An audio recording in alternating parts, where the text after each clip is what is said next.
Now playing on T2P TV, the Laser North Americans, hosted by Sail in Sea in Manteo, North Carolina. Same-day coverage started with 15 to 20 knots of sea breeze, continued with 2 more days of position scrounging for the radials, full, and 4.7 rigs. And if you thought watercrafts couldn't get any smaller than that, if you detach the sail and put a foil on the bottom, you have the Foiling Kiteboard Gold Cup San Francisco, hosted by the St. Francis Yacht Club. Boarders from all over the world hit the runway to collect ranking points toward world domination.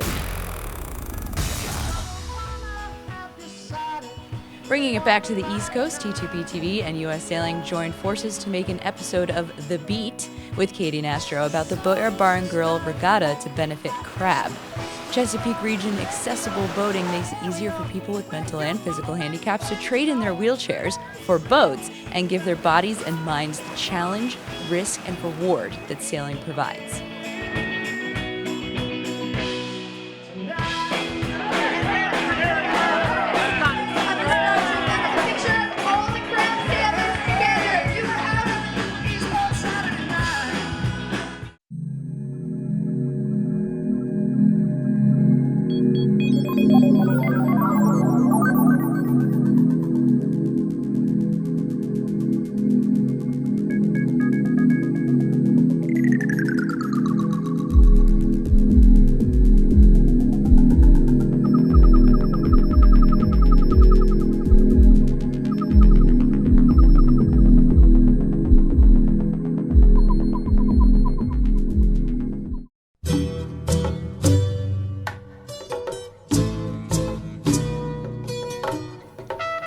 T2P TV is making their debut in the film festival world September 19th, 2015 at the Chesapeake Film Festival in Easton, Maryland, Cuba. The past is living now. To attend and purchase tickets, visit ChesapeakeFilmFestival.com.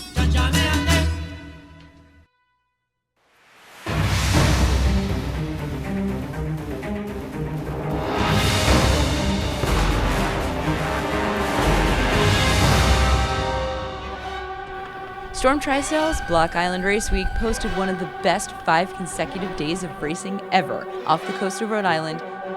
And the best part of the regatta is the stories that were passed around on the docks.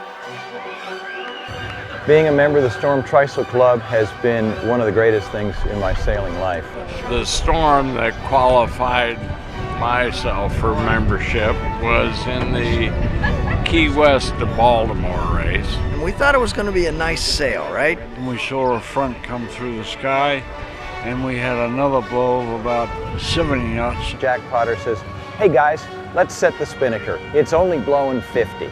It was in the middle of December. We were trying to break the record. I'm watching the headstay go slack, and I'm thinking, this doesn't look good. Shortly thereafter, I pinned down and, we stood up for a minute and got struck by lightning. So now we have no sail, half the mast overboard. Broke a deck beam in the middle of the night and scared the doo-doo out of everyone. About that time, we were screaming from down below that we're sinking. All I was trying to do when I put the trysail up was just get back to shore. And we motored for 3 days before we saw the coast. But other than that, everything seemed to survive, at least the people did. And these were the guys that really taught me how to handle big air safely and still sail a race or do a passage and get to where you want to go. We can't go another Now Playing show without a throwback to the Crash and Burn series. How many of you can say you've never done this? Still trying to sort the mess out of there. This time behind the jib is stuck up, comes tumbling down. They still have a lot more challenge just to complete this race. Oh man, there is a monumental pack up here at the mark tonight. Can't do a tactical wide and tight rounding. Oh, sharp turn there at the leeward mark. All the classes are arrived at the windward mark at the same time. Lays a lee bow in. Head to wind, hitting both the windward boat and possibly the pin. Mollicone shooting the mark with the jib back. Are they going to be able to get back in there? Definitely not. Oh! Oh! Ooh! Ouch. Right on the leeward mark there.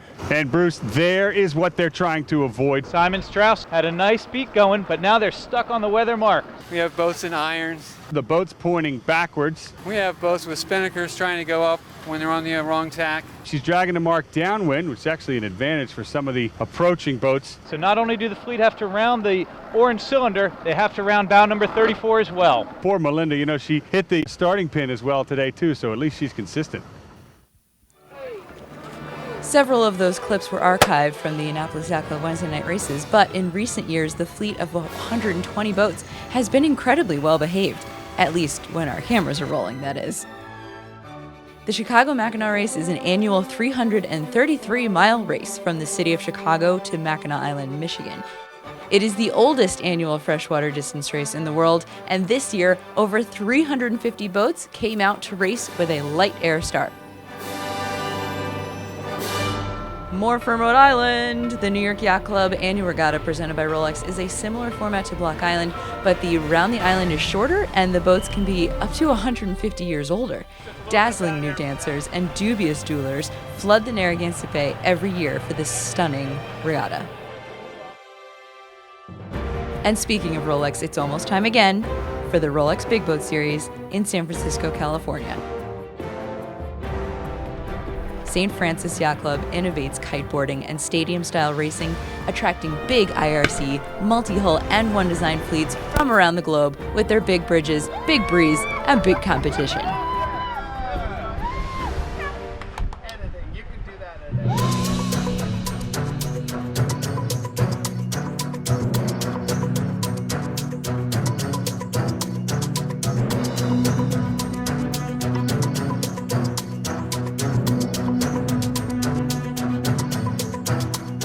When performance counts, the choice is clear. North Sails, better by design.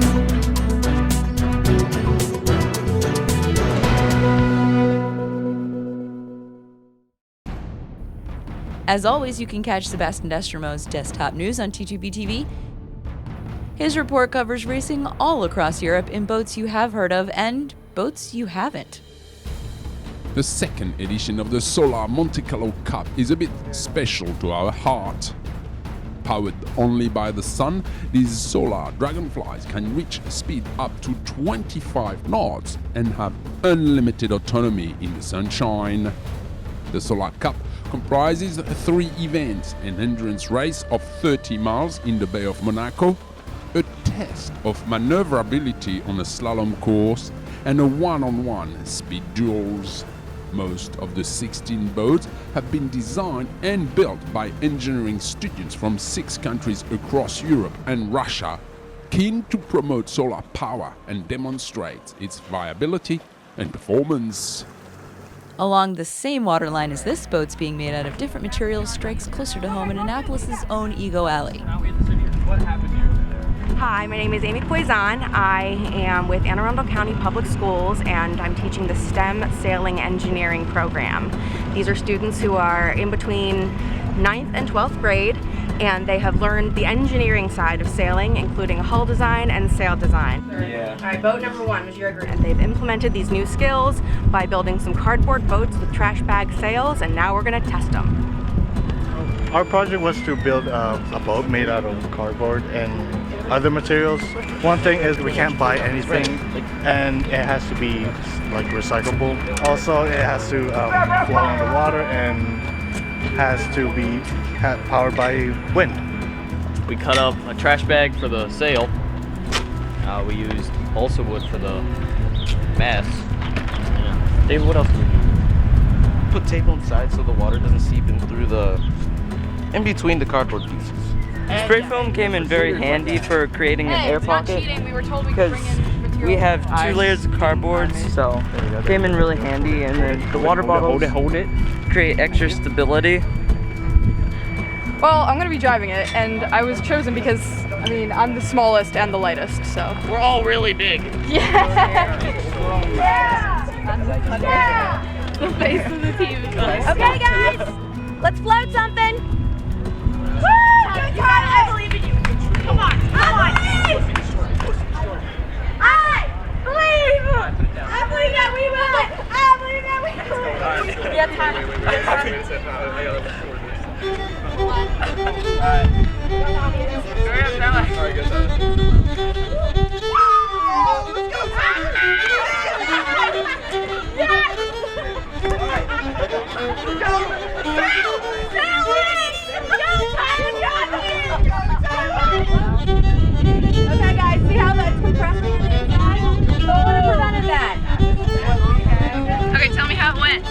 Kind of well. Our stuff stayed together. It created like a bed where my butt was. It was pretty fun making the boat and trying to design it. Lots of last minute changes. We did pretty well, I would say. Not sinking is a pretty good accomplishment. So what did we learn? Learn from juniors to one. Well, your sail design worked really well, so points. The square rigger goes downwind perfectly.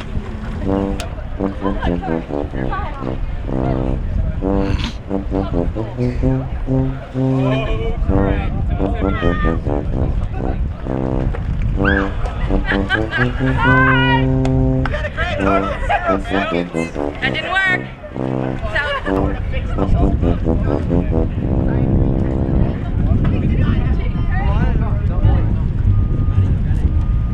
Put the sail down, hon.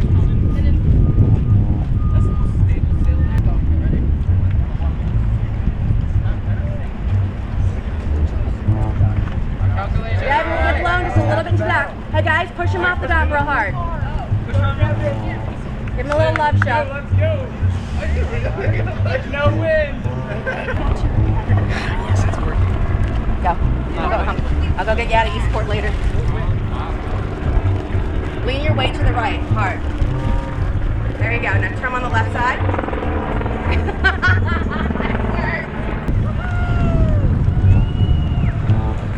So we based our design obviously on Donnybrook, and we thought it looked just like it, so we named it Donny Box. Yeah, I got a nice full-size symmetrical spinnaker, and when there's not a giant boat about to run us over, we're running pretty well. Devin, it kind of works. Kind of does. Awesome. I'm not wet yet. How much is a water line? Huh? Like 2 inches. Beautiful. You may have built a planing hull. Oh, inwind. Yes. Try to drive it with your weight. This was the group that took measurements. I'm very pleased. I think that they learned a lot in terms of what it takes to design a boat that works and what type of designs fail, and I think they got some of the soft lessons like taking on. I don't know. Wrap your boat in tape. Woo!